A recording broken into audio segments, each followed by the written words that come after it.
టీఎంసీకి చెందినటువంటి రెబల్ ఎంపీలు ఎన్సీపీలో చేరారు. వాళ్ళు పరోక్షంగా బీజేపీకి సపోర్ట్ చేసినట్లే లెక్క. బీజేపీ ఇదంతా ఆడించిందని కూడా మనం అనుకున్నాం.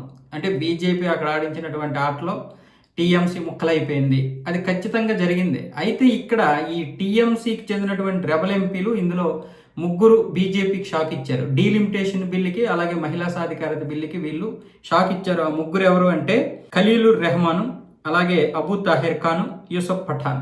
యూసఫ్ పఠాన్తో పాటు ఈ ముగ్గురు కూడా ఇప్పుడు ఎదురు తిరిగారు ఎన్డీఏకి. మేము ఎన్డీఏలో భాగస్వామి కాము, అలాగే బీజేపీలో కూడా చేరము.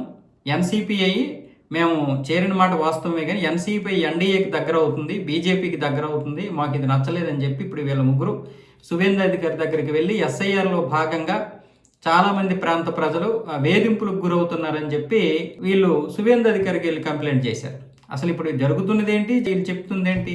పైగా ఎన్సీపీఐ వాళ్ళకి దగ్గర అవుతుంది కాబట్టి మేము ఎన్డీఏకి భాగస్వామ్యం కాము, అవసరమైతే ఎన్సీపీఐ నుంచి బయటకు వచ్చేస్తాం, స్వతంత్రంగానే ఉంటామని చెప్పి ఇప్పుడు వీళ్ళు ఏమొచ్చేసి స్టేట్మెంట్ ఇస్తున్నారు.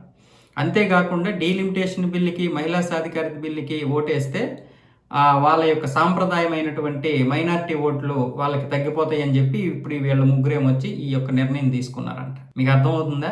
బీజేపీ కాదు, దాని అమ్మొచ్చినా సరే వాళ్ళని మార్చలేము. వాళ్ళు పక్కాగా వాళ్ళ యొక్క ఇదేదైతే ఉందో దాన్ని చాలా బాగా అమలు చేస్తారు.